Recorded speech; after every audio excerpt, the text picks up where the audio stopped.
The Wyoming plains in 1881 stretched wide and endless, a silence so heavy it felt older than the land itself.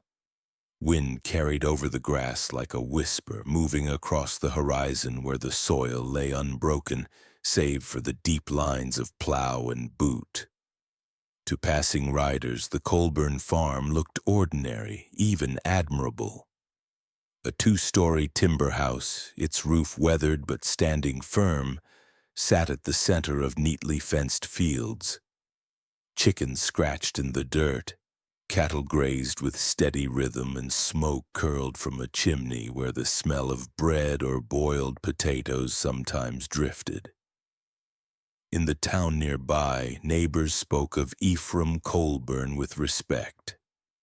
He was a man of prayer, quiet and disciplined. A father who seemed to endure the hardships of the prairie with stern faith. Yet behind this plain face of rural respectability lay something buried, literally buried, beneath the soil he tilled with calloused hands and an unwavering gaze fixed on the heavens. The silence of the prairie was his shield, for silence hid what words could never defend. Beneath the ground of his farm lay the first traces of what he called corrections. What others, if they ever knew, would name with a word far darker. He had convinced himself that the land itself demanded sacrifice, that the stubborn soil yielded crops only when fed more than seed and water.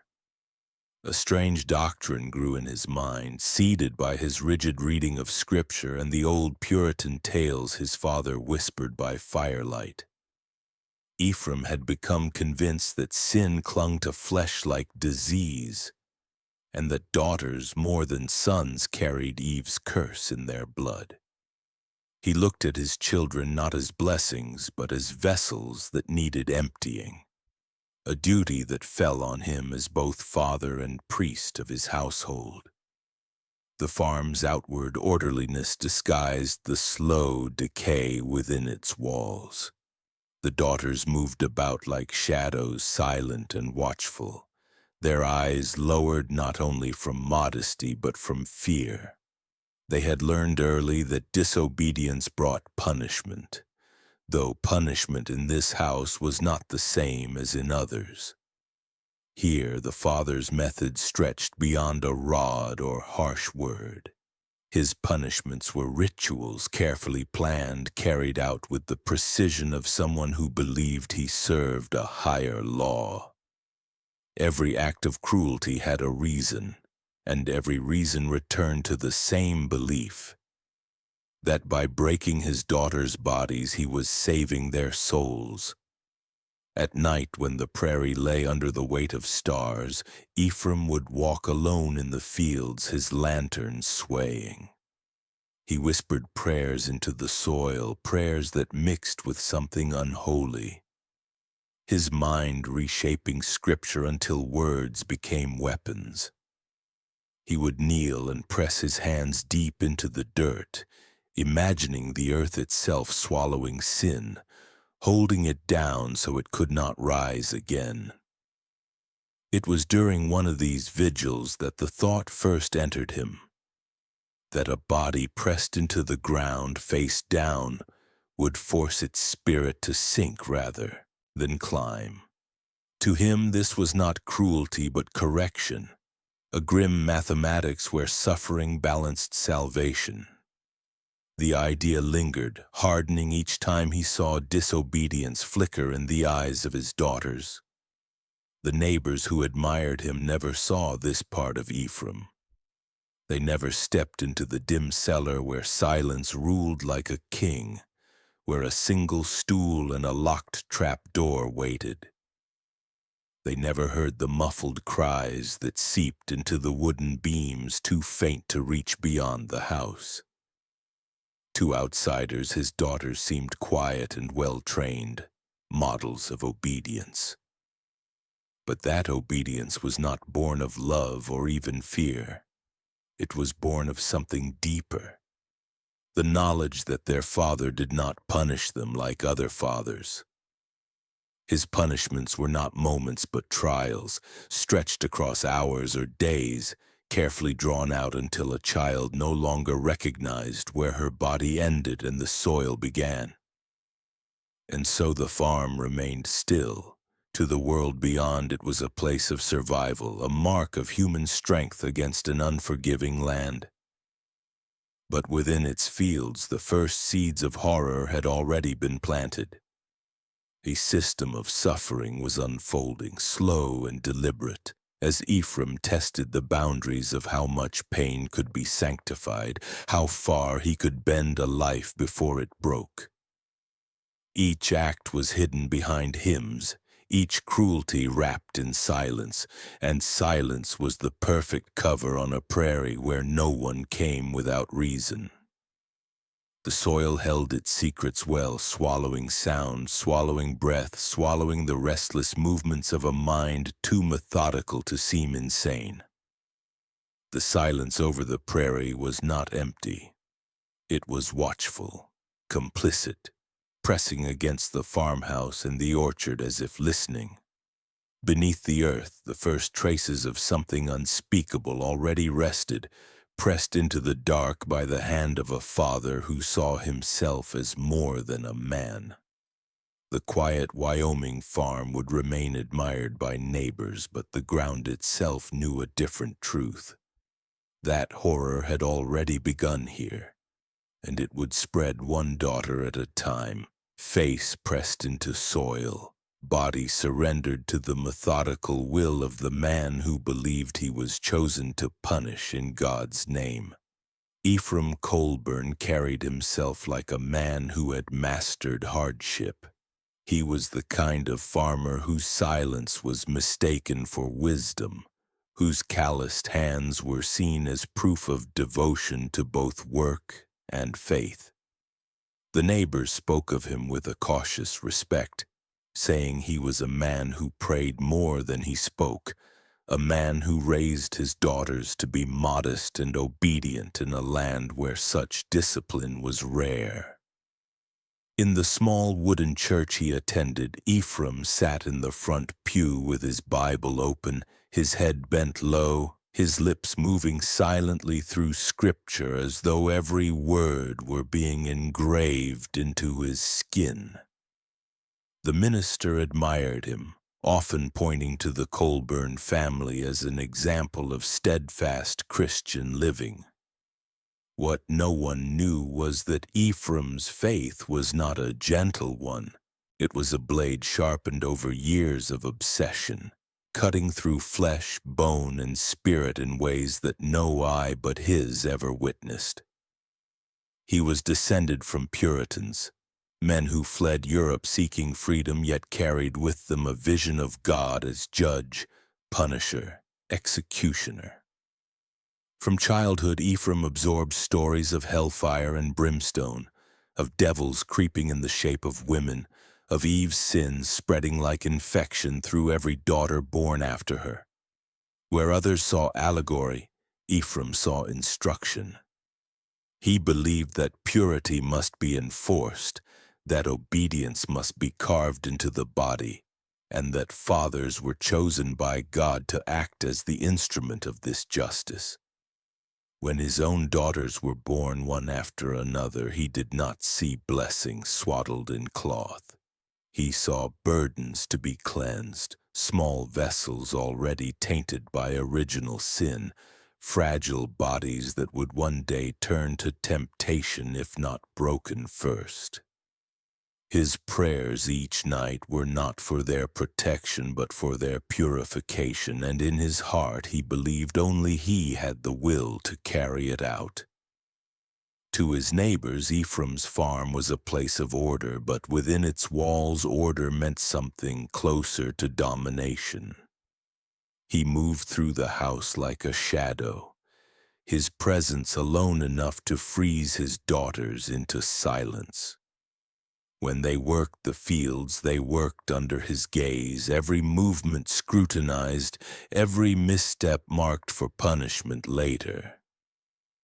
And punishment in Ephraim's house was not random or impulsive. It was methodical, ritualistic, carried out as though he were performing a sacrament. He would prepare himself for these acts the way priests prepared for communion. He washed his hands in cold water, opened his Bible to passages that spoke of sin and redemption, and whispered prayers that twisted verses into justifications for cruelty. By the time he laid hands on his daughters, he had convinced himself that what followed was not violence but salvation. The methods he devised were unlike the punishments of other strict fathers. He did not simply strike a child with a rod or send her to bed without food. He invented ordeals that lingered in the body, suffering that etched itself into the soul. He forced his daughters to kneel on sharp stones for hours until their knees bled, insisting that every drop of blood was a prayer rising from the flesh. He locked them in the cellar without light, feeding them only water laced with bitter roots he had read about in old texts, herbs once used by priests to drive out demons. He made them lie face down in the soil of his fields, their mouths pressed into the dirt, whispering that they were returning to the dust from which they came, that the earth itself would swallow their sins if only they remained still long enough. Each ritual had a reason, a logic that made sense only in the twisted cathedral of Ephraim's mind. The toll on the daughters was more than physical. Their spirits bent under the weight of his constant rituals. They grew into silence, their voices fading until they rarely spoke above a whisper. Fear shaped their posture, their eyes always cast downward, their bodies moving with the stiffness of animals trained by hunger and whip. And yet Ephraim was not satisfied. In their obedience he saw not devotion but weakness, and weakness in his theology was proof of corruption. The more they obeyed, the more he sought new methods to test them, to purge them deeper, to break them further until no sin could remain. What made Ephraim's cruelty more insidious was how well he concealed it. In town he wore the mask of respectability.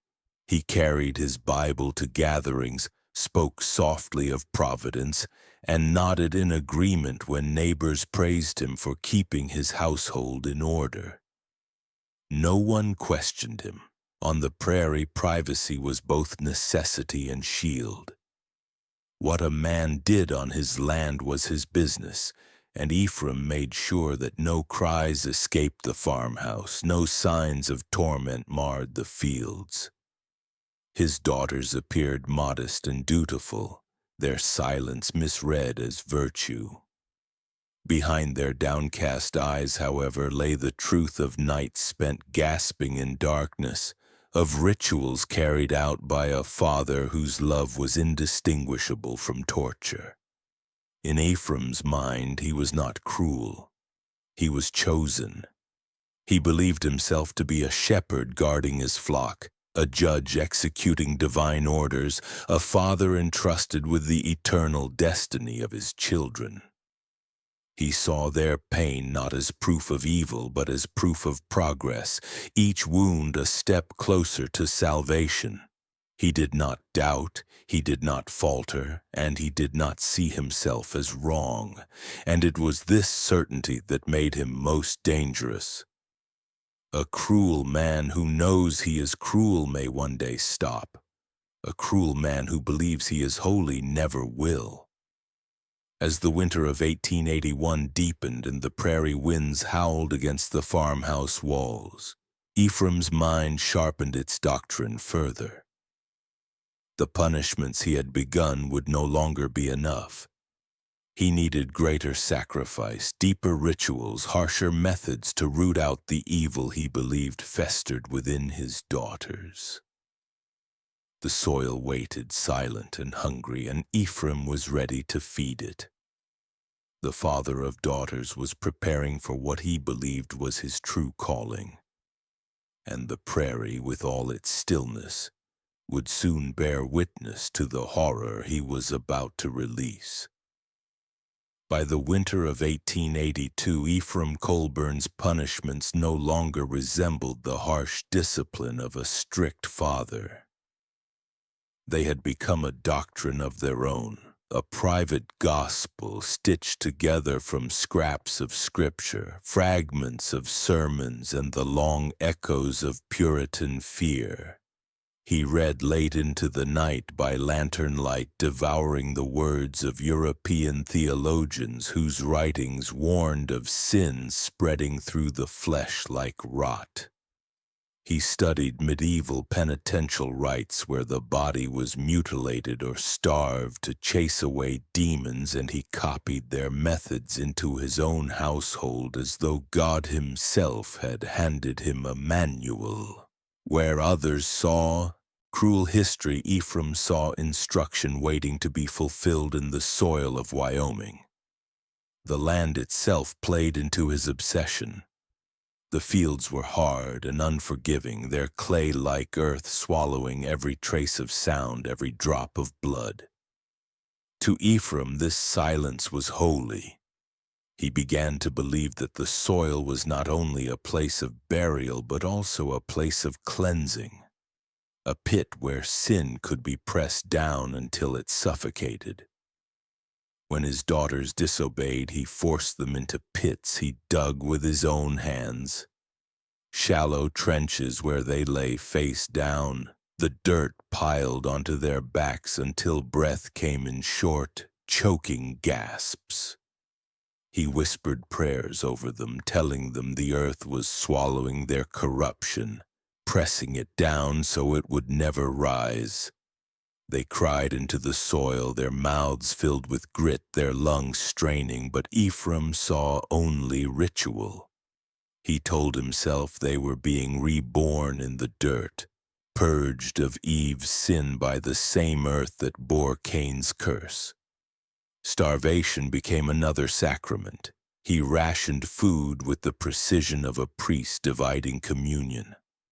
Bread was withheld until the body trembled. Water offered only when mixed with herbs bitter enough to scorch the tongue. He spoke of fasting as purification, of hunger as the voice of God speaking through the flesh. The daughters learned that days without food were not punishment for wrongdoing, but proof of their father's devotion to their souls. As their bodies thinned, their faces hollowing into skulls, Ephraim saw confirmation that the sinful shell was being stripped away. To him, their weakness was holiness. To them it was a living death stretched across endless hours. He began to experiment with silence. The cellar beneath the farmhouse became his chamber of deprivation. He locked the girls inside for days at a time, the walls packed with dirt to swallow sound, the air thick and damp. In that place, time dissolved. Their cries echoed back at them until even their own voices sounded foreign. Ephraim believed that stripping them of light and sound broke their bond to the world, leaving only their souls exposed to judgment. He would stand above the trap door, listening to the faint gasps that rose like ghosts, and he felt himself not as a father but as a custodian of the sacred, cleansing his children by drowning them in silence. The daughters began to change under this doctrine. Their movements slowed, their bodies bowed, their eyes sank deep into sockets darkened by sleepless nights. They no longer looked like children but like relics of suffering carved from flesh. Their silence in public, once mistaken for obedience, now carried the weight of trauma. Yet to Ephraim this was proof that the soil was working, that the rituals were stripping away not only sin but identity itself. He wanted them reduced to vessels, to nothing but bodies pressed into dirt, to souls trembling in hunger and silence. Their suffering was, in his mind, the highest form of prayer. What made his rituals more dangerous was his patience. Ephraim was never hurried.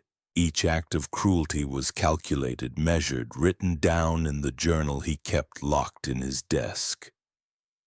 He treated his punishments as experiments, recording how long a child could survive beneath the soil before fainting. How many days without food left them unable to stand. How many hours in silence drove them to scream at shadows.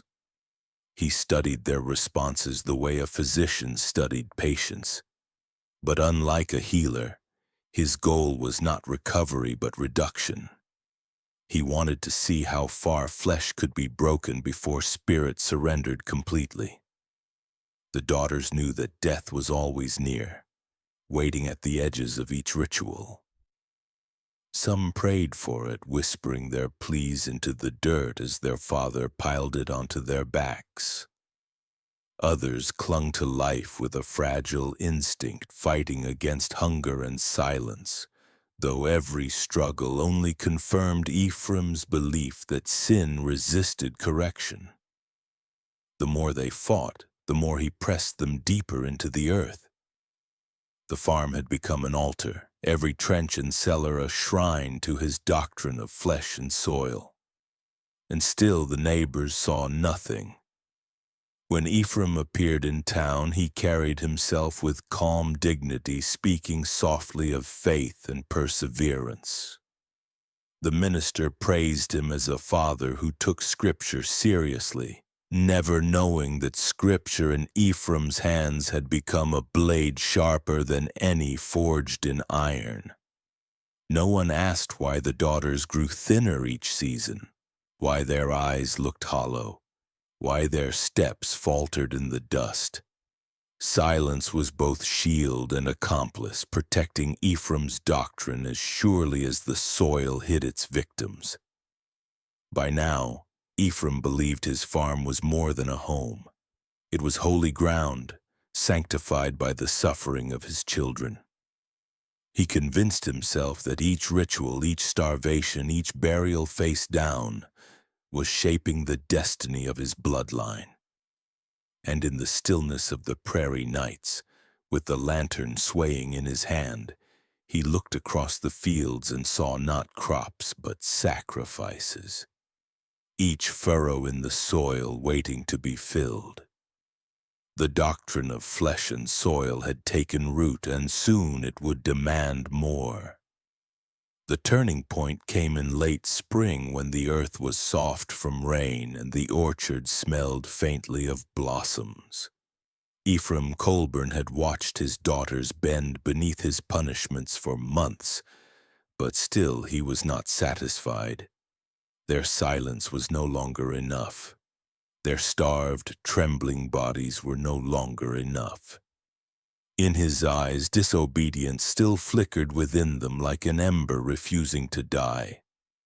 He convinced himself that the flesh was stubborn, that sin clung to it like a stain that fasting and isolation could not entirely wash away. He told himself that a deeper sacrifice was needed, a ritual more binding than the ones before. The idea had grown in him slowly, fed by his long nights of Scripture and the visions he believed God sent through the soil. A body pressed into dirt face down, smothered and swallowed, would never rise to rebellion again. It would not only silence disobedience but purify it, forcing sin back into the dust from which it came. The youngest daughter, Ruth, was small and frail, with wrists no wider than twigs. She had been born during a harsh winter and survived where another child might not have, and for years Ephraim saw this survival as a sign of God's will. But now, at 7 years old, she had begun to resist in small ways, hesitating when told to kneel, crying longer than her sisters when locked in cellar, stealing crumbs from the table when hunger drove her past fear. To most fathers, these were acts of childhood, but to Ephraim they were proof of corruption that demanded correction. He believed her survival had been allowed only so that he might sanctify her through soil. In his mind, her defiance was not childish but demonic, and he alone was chosen to put it down. One evening, after the fields had been worked and the house had fallen quiet, Ephraim called Ruth outside. The other daughters watched from the window, their bodies tense, their breath caught between hope and dread. They had seen him dig earlier that day a shallow trench in the orchard between two young apple trees.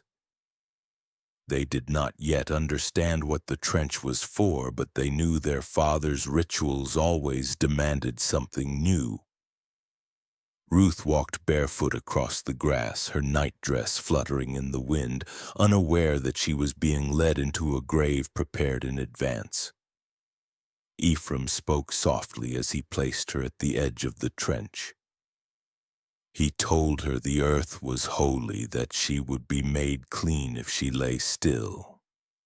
He pressed her down into the soil face first, her cheeks scraping against the cold earth. At first she whimpered, thinking this another strange punishment like those before.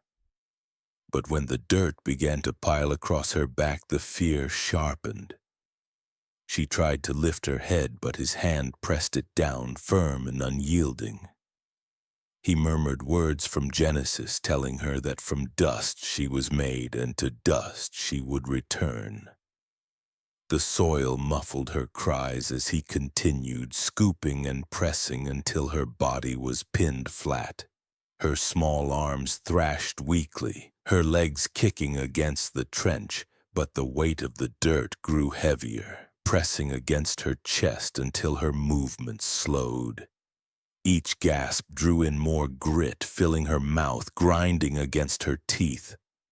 Her lungs strained, her body jerked, and then the sounds thinned to silence. The orchard swayed quietly above her, the blossoms scattering as if nothing beneath the trees had changed. Ephraim knelt by the mound of disturbed soil, hands folded, his eyes closed in prayer. To him, this was not murder. It was deliverance. He believed he had forced her soul down into the earth, trapping sin where it belonged, ensuring it could never rise to tempt the others. Inside the house, the sisters wept in silence, too terrified to move. They knew Ruth was gone, though they dared not name it. The weight of her absence pressed into them like another punishment, shaping their bodies into tighter silence, their minds into deeper obedience. They understood that what happened to Ruth could happen to them, that their father's rituals had crossed into a realm from which there was no return. From that night onward, their fear was no longer of the cellar, or of hunger, or of silence. Their fear was of the soil itself, of the earth that waited beneath their feet like a mouth ready to swallow them alive. For Ephraim, Ruth's burial was a revelation. He wrote about it in his journal as though recording a scientific experiment. He noted how long she had struggled, how her cries had weakened, how her body had finally stilled. He described the soil as a vessel, a holy instrument of God's will, more effective than fasting, more final than silence. He saw her death not as an end, but as the beginning of a new doctrine, one he would repeat with the same cold precision he had used in the orchard that night. Ruth's small body became the cornerstone of his belief that salvation could only be achieved through burial, that each daughter's sin must be pressed face first into the dirt until both flesh and spirit yielded. When dawn came, the orchard seemed ordinary again, the mound where Ruth lay blending into the rows of trees. Neighbors passing by on horseback might have seen Ephraim working the fields and thought nothing unusual. But beneath that soil, beneath the soft blossoms and the quiet prairie sky, the truth of his madness was sealed. The first face-down burial had been carried out, and Ephraim Colburn had discovered a ritual that would define his reign of terror. The silence of the prairie grew heavier, for now it carried the weight of a child's death, hidden in earth, hidden in prayer, hidden in the methodical hands of a father who no longer saw the difference between punishment and sacrifice. And as he looked across his orchard, Ephraim knew Ruth would not be the last. After Ruth's burial, something shifted in Ephraim Colburn. He no longer viewed the farmhouse as simply shelter or the fields as mere farmland. The entire property became a sacred instrument in his mind, a temple where he alone served as priest. But even temples required chambers, places where rituals could deepen away from the eyes of the world.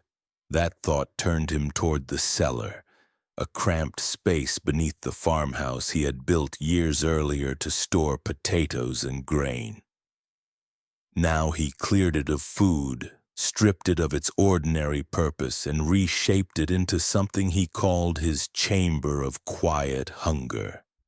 The cellar walls were packed thick with earth, the clay pressed so dense it swallowed sound.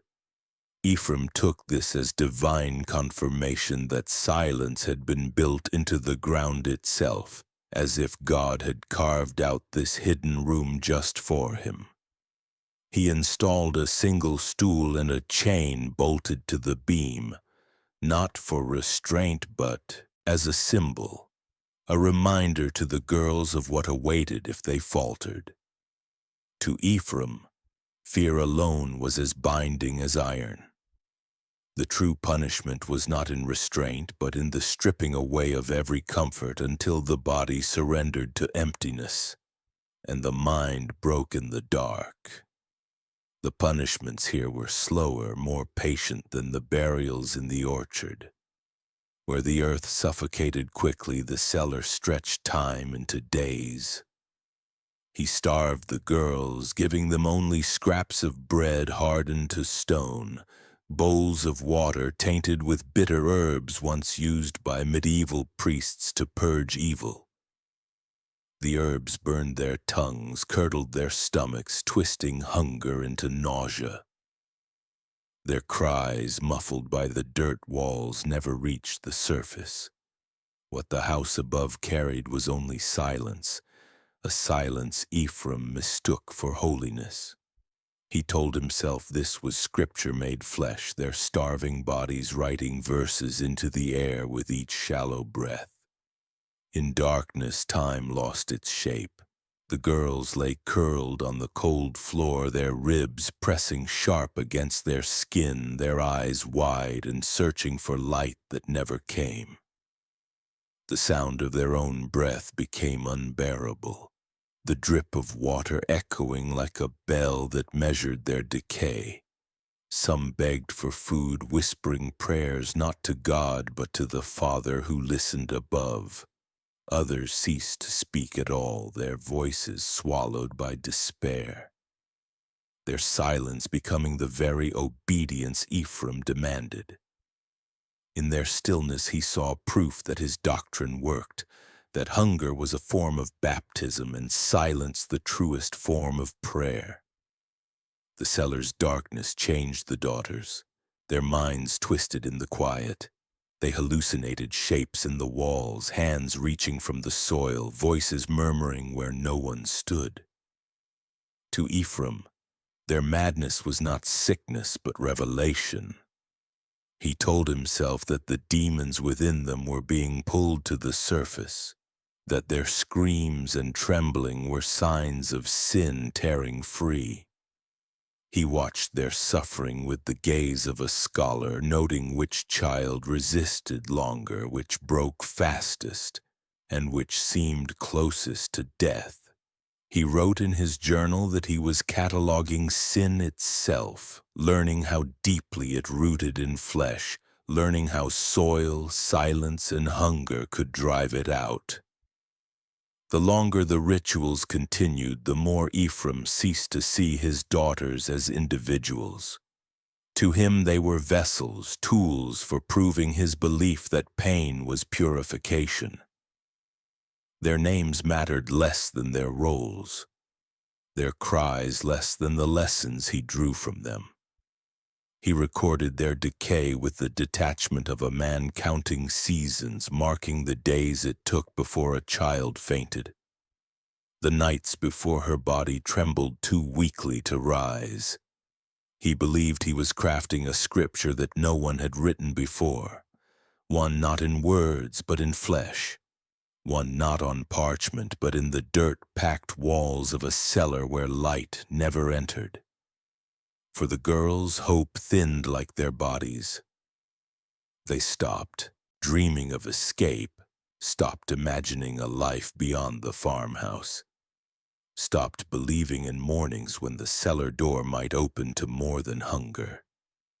Their world shrank to the scraping of rats in the corners, the stench of their own decay, the gnawing ache that hollowed them from within. And still, Ephraim looked upon them and whispered that this was love, that he was saving them from sins too black for their young minds to name. The cruelty was not sudden, not violent in the way outsiders might recognize, but stretched thin and methodical, a torture that lasted not minutes but days, one that corroded the soul long before the body failed. Neighbors continued to admire Ephraim, seeing him attend church with a Bible in hand, his expression solemn, his words few. They could not imagine that beneath the very house he prayed from lay a chamber where children starved in silence, their bodies writing his secret gospel of pain.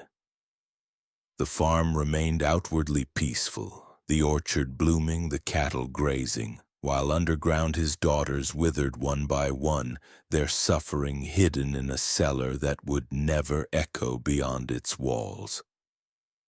In Ephraim's mind, the cellar became more than punishment. It was proof that he had crossed a threshold. Ruth's burial had been the beginning, but now the chamber of quiet hunger was the continuation, a laboratory of torment where he perfected his doctrine. He no longer doubted himself. He believed God had chosen his hands to write this scripture in soil and silence. And as the days passed and the daughters weakened further, Ephraim knew that hunger itself was not the end. It was only another step in a path that would demand new rituals, deeper cruelty, and more graves pressed into the orchard soil. The winter of 1882 came early and hard across the Wyoming prairie. Snow drifted high against the walls of the Colburn farmhouse, and the wind howled through the cracks as if the land itself cried out in protest. For most families, winter meant survival. Wood gathered, food rationed, children kept close to the hearth. But for Ephraim Colburn, winter was not a barrier. It was an opportunity. Where others saw hardship, he saw a divine instrument, a season forged to break flesh and spirit alike. The cold was not an enemy but a tool, and he would wield it as ruthlessly as the rod or the soil. By now, Ephraim no longer thought of punishment as correction alone. It had become ritual, each act building on the last, each cruelty deepening his doctrine. Hunger and silence had thinned the girls into hollow shapes, their bodies weak, their eyes sunken, but Ephraim believed they had not yet been stripped fully of sin. Their bones, he told himself, were idols, rigid, unyielding structures that held their sinful will upright. To break them was to imitate Scripture, to shatter the idols as the prophets once had. And so he devised a new ordeal, one that only the brutality of winter could provide. He began by filling wooden troughs, the kind normally used to water cattle, with buckets of icy slush carried from the well. The girls were made to strip to their undergarments and lie down inside, their bodies pressed flat into the freezing water, their skin burning as the cold consumed them. At first they screamed, their thin frames writhing against the trough, but Ephraim held them down with steady hands, whispering that idols must be shattered, that sin only fled when flesh was broken.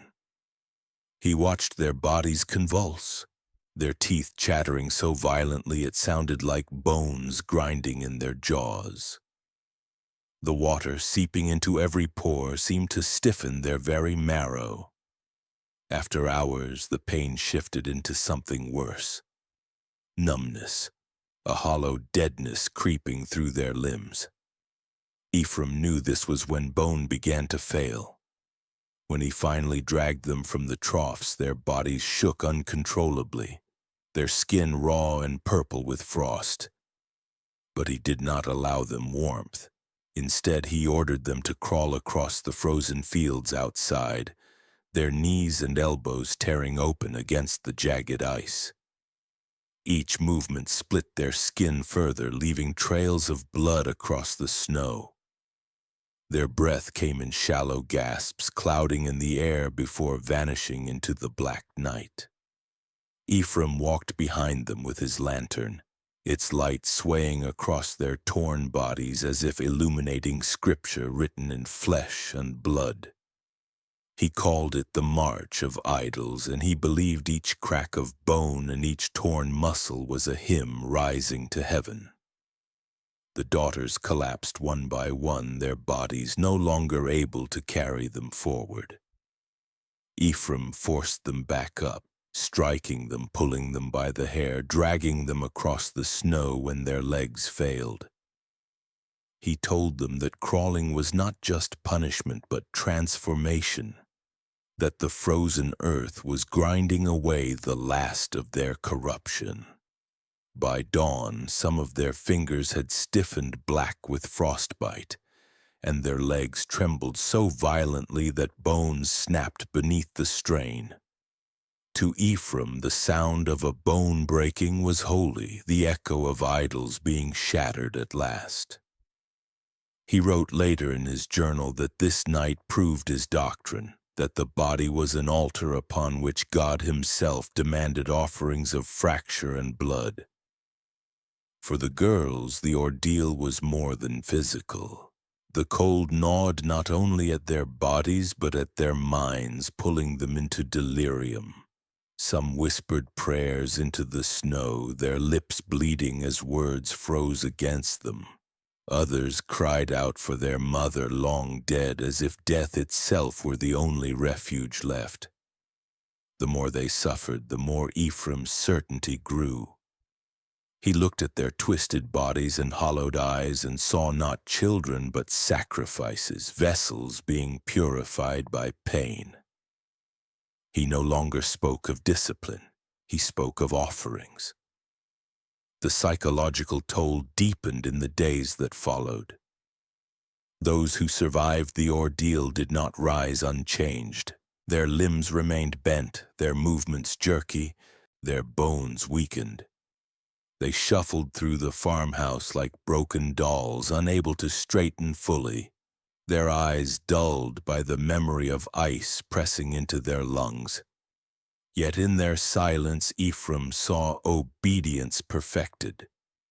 Their fear of the cellar had been replaced by fear of the cold, a fear so absolute that it quieted even the smallest disobedience. In this shattered state, they no longer seemed human to themselves. They were instruments of their father's ritual, shaped and broken until identity dissolved into suffering. Ephraim, meanwhile, carried himself with the same mask of righteousness he always wore. In town, he mentioned only the difficulty of keeping a farm through winter, speaking of God's tests and the patience required to endure. The minister nodded, neighbors sympathized, and no one suspected that children had been left to crawl across frozen fields until their bones cracked beneath them. The silence of the prairie was perfect, swallowing every scream, covering every drop of blood with snow, keeping his doctrine hidden beneath a white shroud. In his journal, Ephraim recorded each injury with precision. He noted which bones had broken, how long the children could crawl before collapse, how the cold stiffened flesh and slowed the heart. He described the ordeal as an imitation of divine wrath, claiming that God had broken the idols of Israel and now commanded him to break the idols of flesh in his own bloodline. He saw no crime, no cruelty. He saw revelation. The winter of shattered bones did not end with one night. It became a recurring ritual, each storm another chance to perfect the ordeal. The troughs were filled again, the fields marked by trails of blood and ice. Some daughters did not survive the season, their bodies left stiff and blue beneath the orchard before being buried face down like Ruth. Others lived on in fractured silence, their spirits as broken as their bodies. Ephraim stood over them all, his lantern burning in the endless night, convinced that every crack and every scream was a hymn rising to a God only he could hear. And as the snow melted with the coming spring, the orchard bloomed once again, its blossoms bright against the memory of blood.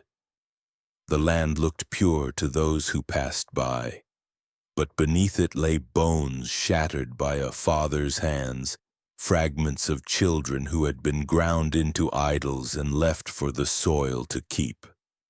For Ephraim Colburn, the winter of 1882 was not a tragedy. It was proof that his doctrine worked, and it had only just begun to demand more.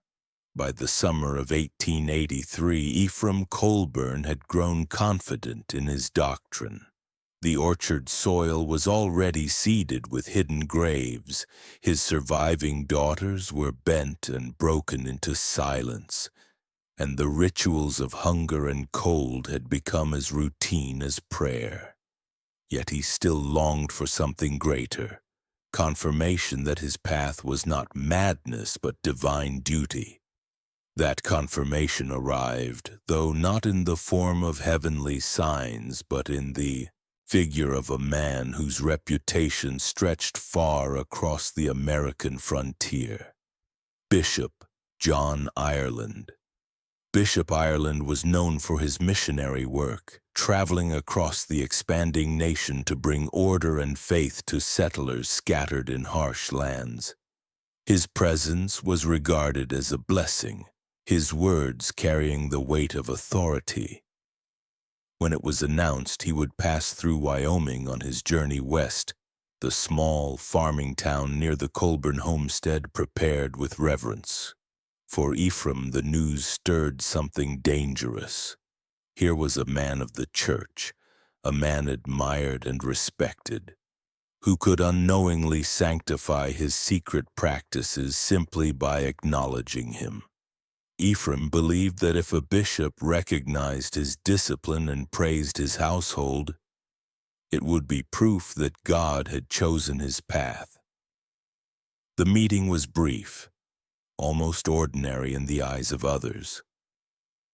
Bishop Ireland, riding through the prairie with his entourage, stopped at the local church to offer blessings and counsel. Farmers gathered with their families, presenting themselves as examples of frontier endurance. Ephraim stood among them, his Bible clutched tightly, his face solemn, his daughters beside him like shadows. Their silence, their lowered eyes, and their fragile bodies were mistaken for humility. To the bishop they seemed like well-disciplined children, raised in the spirit of obedience that Scripture so often praised. Ephraim's stern presence appeared not cruel but noble, the kind of father who held his household together with firm faith. The bishop spoke of hardship, of the need for discipline in a lawless land, of families clinging to Scripture to withstand temptation. Ephraim listened with rapt attention, his mind twisting each word until it fit the horrors he carried out at home. When the bishop praised the farmers who ruled their households with authority, Ephraim felt the words pierce him like divine approval. He believed the man of God had unknowingly blessed his doctrine of soil, silence, and shattered bones. To him it was not coincidence but confirmation. An anointed leader had spoken of fathers as shepherds, and Ephraim believed he was that shepherd, chosen to cleanse his daughters by breaking their flesh. In that moment, the mask of holiness he wore became even stronger. Neighbors looked at him with admiration, seeing a father whose daughters did not speak out of turn, whose family seemed untouched by rebellion. The bishop, pressed for time and unable to look deeper, offered Ephraim a passing word of encouragement, telling him that steadfast fathers were pillars of the church. It was a simple phrase given to many that day, but to Ephraim it was everything. He walked away convinced that heaven itself had spoken through the bishop's lips, affirming every grave he had dug, every ritual he had carried out, every life he had extinguished beneath the orchard soil. This brief encounter strengthened the cage around the surviving daughters. They had once clung to faint hopes that someone might see their condition, that a neighbor or minister might notice the bruises, the broken bodies, the silence forced upon them. But now, after the bishop's visit, they understood that no one would save them. If a man of God could look upon their hollow faces and see only obedience, then the world was blind to their suffering. The psychological weight of this realization bent them further into despair. They stopped looking outward for help. They stopped imagining freedom. Their only reality was the cellar, the trough, the orchard, and the father who convinced himself that he was holy. For Ephraim, the bishop's words were fuel. He wrote in his journal that the church itself had confirmed his path, that God had sent his messenger to bless the work of discipline. He compared himself to the patriarchs of old, men who bound their children upon altars, men whose hands were guided by heaven when they lifted the knife. He no longer doubted whether his actions were extreme. In his mind, extremity was the measure of true devotion. The world was weak, neighbors were soft, but he was chosen to walk a narrow, brutal path, one even a bishop had unknowingly affirmed. In the weeks following the visit, Ephraim's rituals grew harsher. He expanded the cellar, digging it deeper into the earth as though creating catacombs for his living sacrifices. He forced the girls into longer fasts, insisting that hunger itself was holy fire. He returned to the orchard with new resolve, pressing his surviving daughters face down into shallow graves, reminding them that their silence had been witnessed by the bishop himself, and that silence meant approval. Each act of torture became heavier with meaning, for Ephraim no longer felt like a lone man acting in secrecy. He believed the church stood invisibly behind him, blind but complicit, a shield that would forever protect him from discovery. The tragedy was not only in the cruelty but in how easily the mask had worked. A father's authority, cloaked in discipline and prayer, was all it took to deceive even the most revered eyes. No one imagined that beneath the Colburn farm lay graves of children, their faces pressed into dirt, their bones broken by cold and silence. The bishop rode west, never knowing the shadow he left behind, never realizing that his words had become the final thread in a tapestry of horror. And as summer ripened into fall, Ephraim returned to his fields with renewed zeal, certain that he no longer acted alone. In his mind, heaven itself had spoken through the church, and with that conviction the orchard would soon demand another harvest of blood. By the autumn of 1883, Ephraim Colburn's doctrine had reached its final shape. The orchard stood heavy with fruit, its branches bowed low, the apples red as if painted with blood. To any passer-by, the sight was a symbol of providence, the mark of a farm blessed by God. But to Ephraim, the orchard was no longer merely trees. It was an altar, each trunk a pillar of judgment, each root nourished not only by rain and soil, but by the hidden sacrifices he had already made. The ground beneath those trees had tasted sin, and in his mind it hungered for more. That hunger became his obsession until he convinced himself that the land would not bear its next harvest unless all that remained of his daughters were pressed into the soil. It was a still night when he chose to carry out the ritual. The moon cast its pale light across the fields, and the air was sharp with the scent of dying leaves. Inside the farmhouse, the girls had grown so accustomed to hunger and silence that their voices rarely rose above whispers. But that night, Ephraim summoned them one by one, binding their wrists with coarse rope and stuffing cloth into their mouths. They obeyed with the passivity of lambs, their spirits already broken, their bodies too frail to resist. Terror lived in their eyes, but even terror had grown quiet, dulled by years of methodical torment. They knew what the orchard meant, though none dared let their thoughts form into words. Ephraim led them out into the night, his lantern swinging at his side, the light swaying over their bowed heads. He marched them between the rows of trees where shallow pits had already been dug, each one waiting like an open mouth.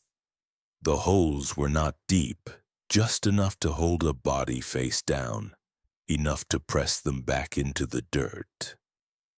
He lined the girls before the orchard as though presenting offerings to the land, their bare feet sinking into the cold soil, their breaths fogging in the lantern light. In his mind, this was no slaughter. It was a harvest ritual, the binding of flesh to earth, the sacrifice of vessels to cleanse the land of corruption. One by one, he forced them into the pits.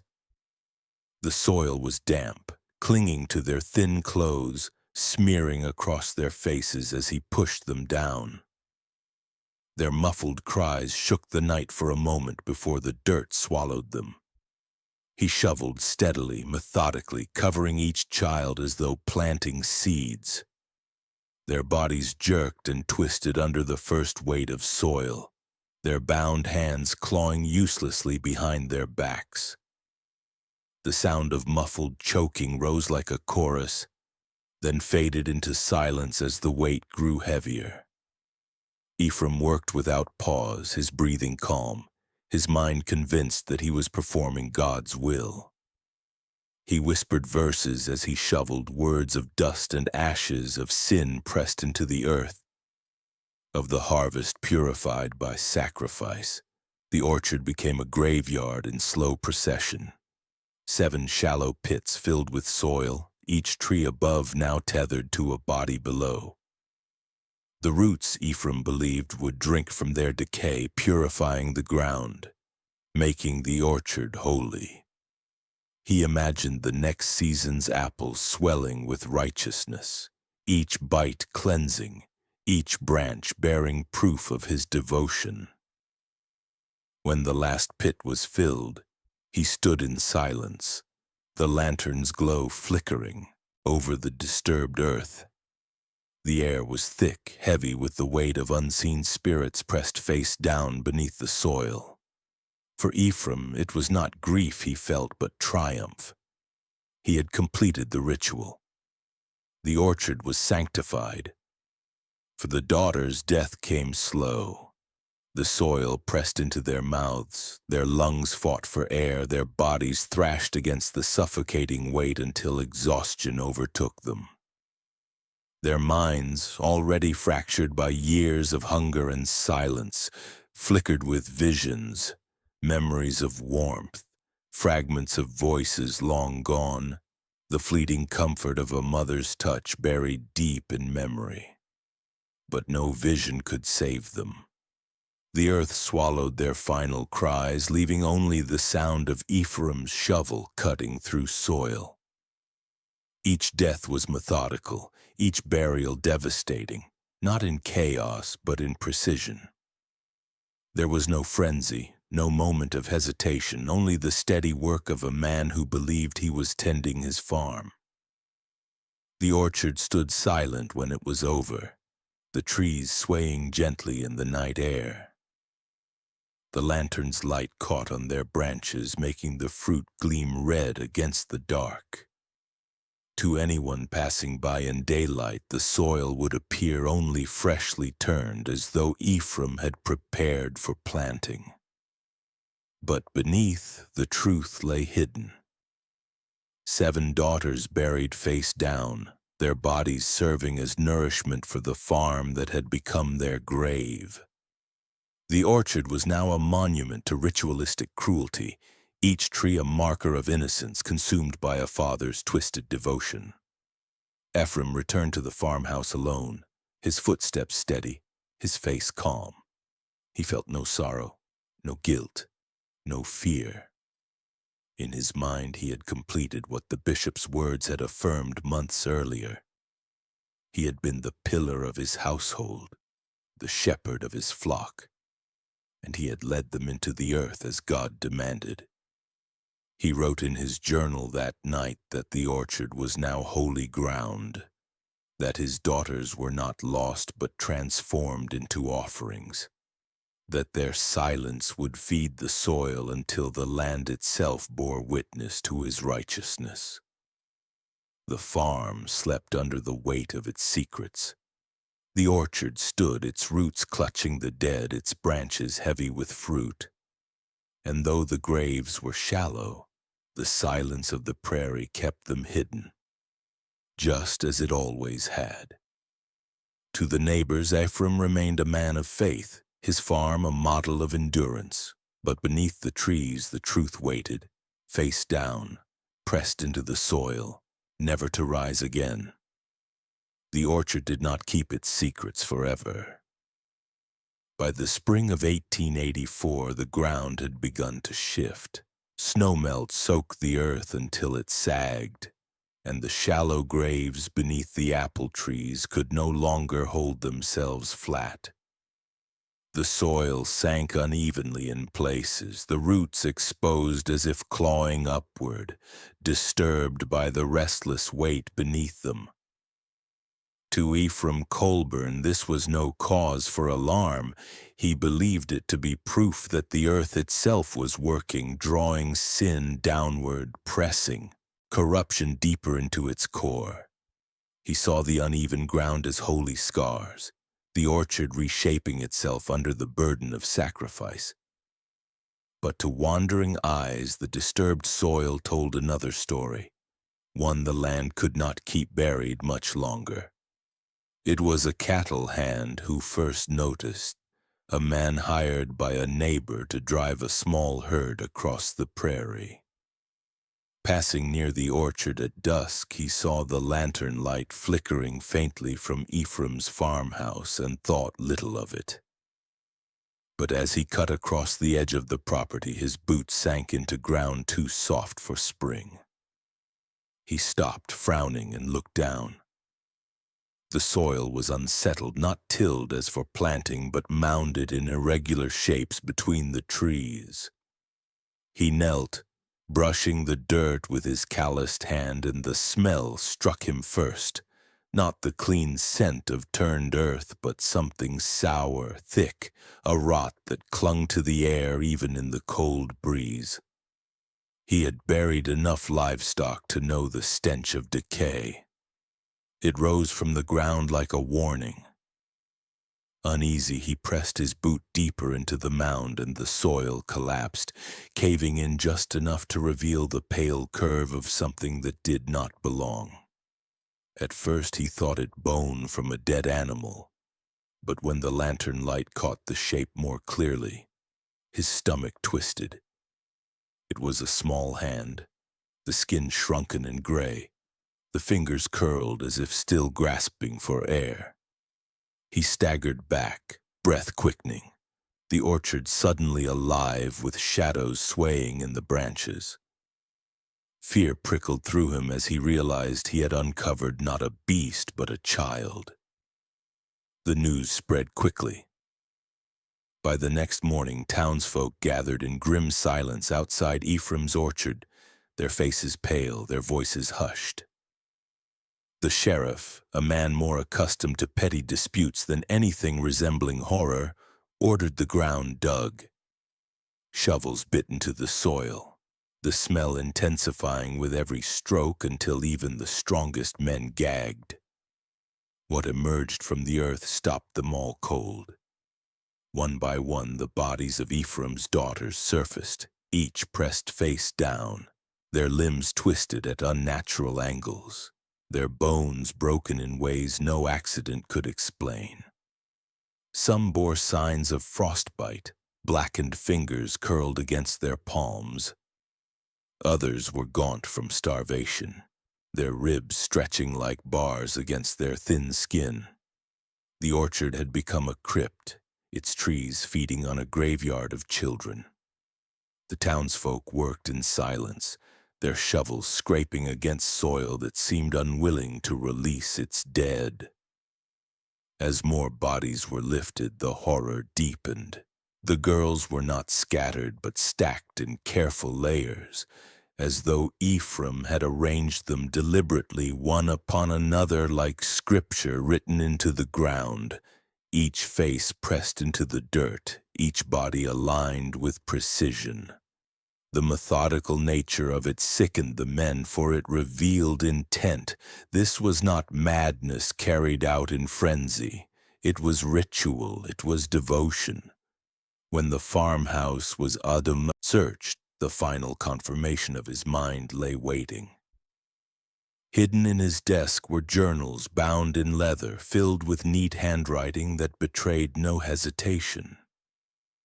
Page after page detailed his doctrine, the punishments, the burials, the hunger, the cold. He wrote of Scripture as though he were translating it into flesh, of sin as something that must be buried alive, of bones as idols that needed breaking.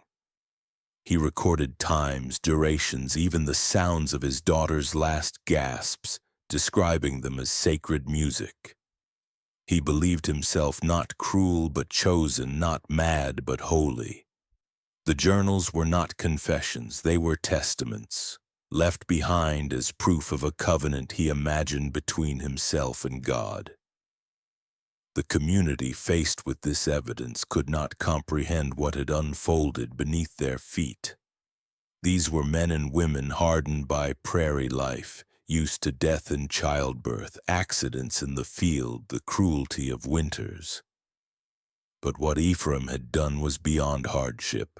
It was not the work of nature, but of a father methodically reshaping his children into sacrifices. The silence of his household, once admired, was now understood as terror. The orchard, once praised for its fruit, was now recognized as a graveyard where innocence had been devoured. The daughters' bodies laid out in the churchyard for burial told the story in a language beyond words. Broken bones protruding beneath thin skin, frost-bitten flesh, jaws locked open as if still gasping for air. Each corpse bore the mark of a different torment, but together they formed one scripture, written not by God but by Ephraim's hand. Mothers wept, Fathers clenched their fists. Children clung to one another in fear. The horror was not only in the deaths, but in the realization that no one had seen, no one had heard, no one had questioned. Silence had been the cloak that hid their suffering, and now silence hung heavy again, pressing against the community like guilt. Ephraim himself was nowhere to be found. The farmhouse stood empty, the cellar doors open, the stool and chain left behind as relics of his rituals. Some believed he had fled into the prairie, carrying only his Bible and his certainty. Others whispered he had buried himself in the orchard, face down like his daughters, convinced the soil would sanctify him as well. His absence only deepened the unease, for the evil was not caged or punished, but loose, its shadow lingering even without his presence. The farm was abandoned soon after, the orchard left untended, its fruit rotting where it fell. Neighbors avoided the land, crossing themselves when they passed, speaking of it in hushed tones as if the soil itself might listen. The journals preserved by the sheriff were sealed away, too horrifying for public eyes.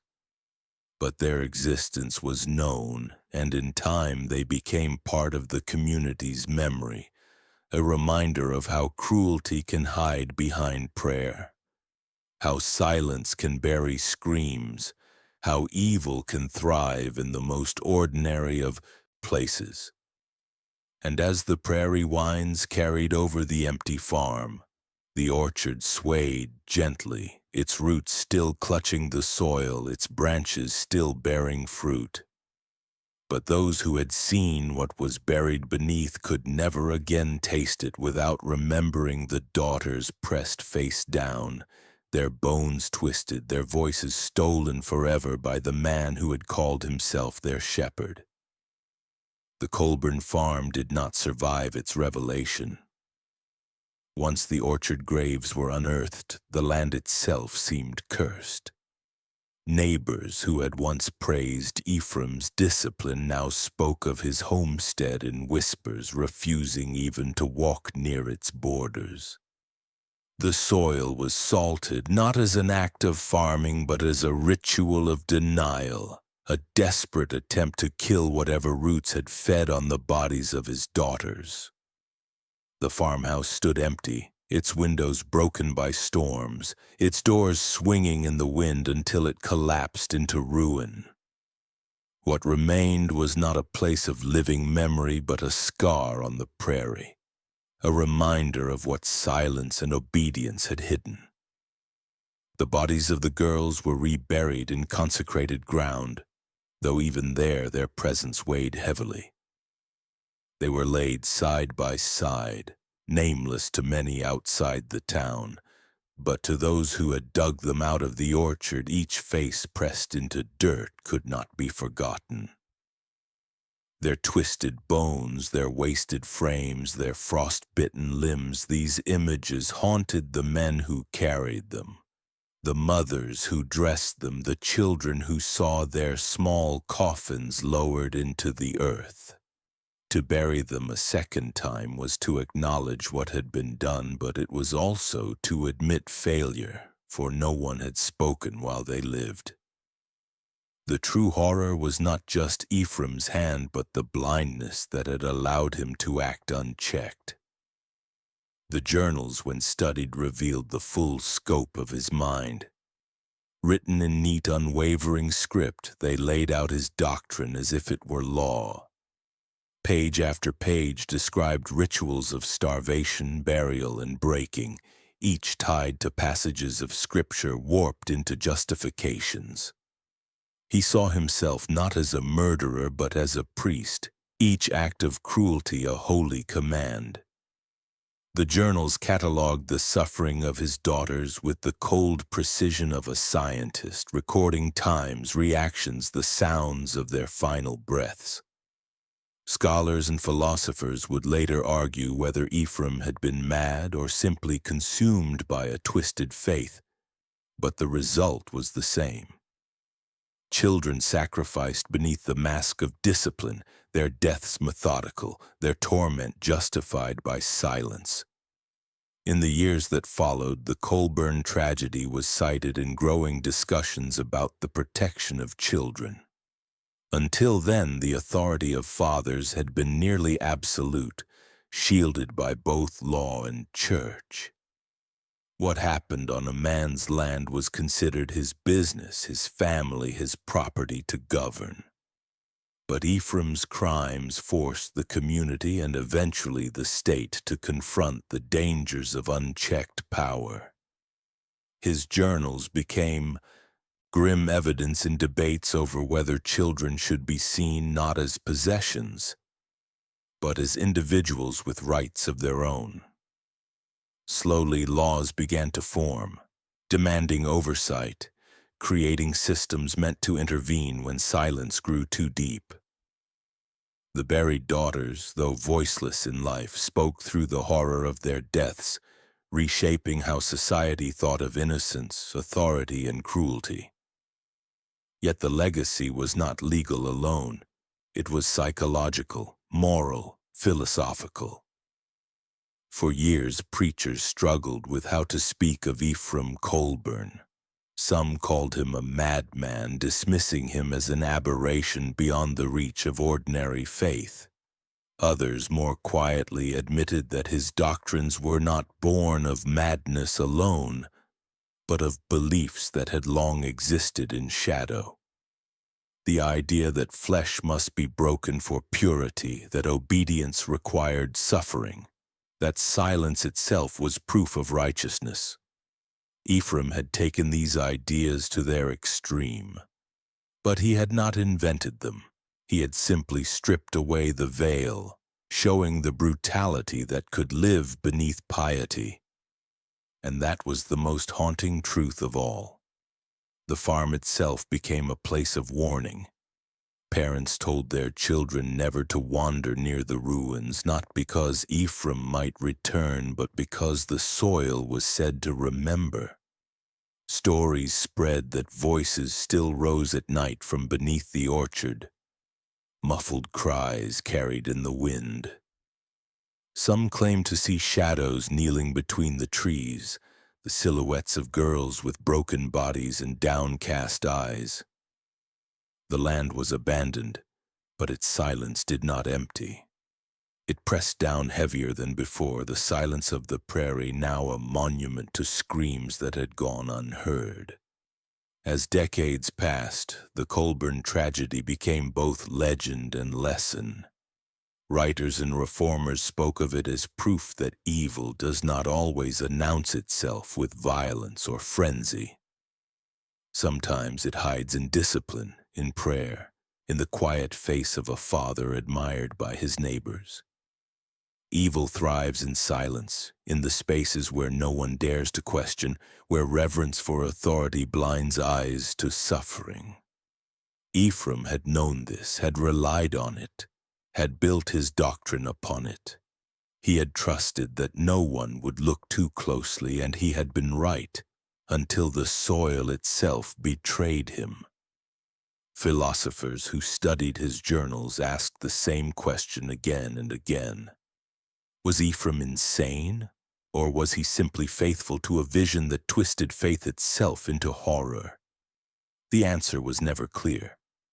Madness alone could not explain his order, his patience, his careful record-keeping. Faith alone could not excuse the cruelty he inflicted. Perhaps he was both. Madness wearing the clothes of devotion, faith wielded as a blade sharpened against the flesh of his own blood. In the end, the label mattered less than the lesson. Evil does not always arrive screaming. Sometimes it arrives with folded hands, bent head, and scripture on the tongue.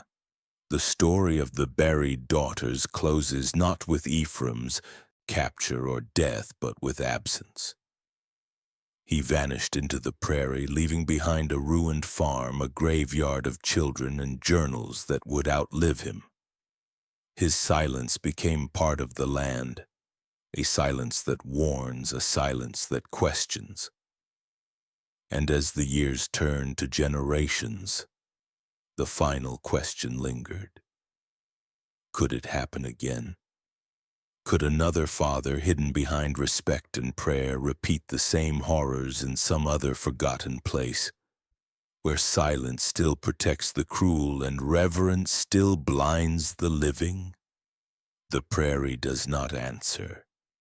It only holds its silence heavy and watchful, as though waiting for the next hand to press another body face down into its soil.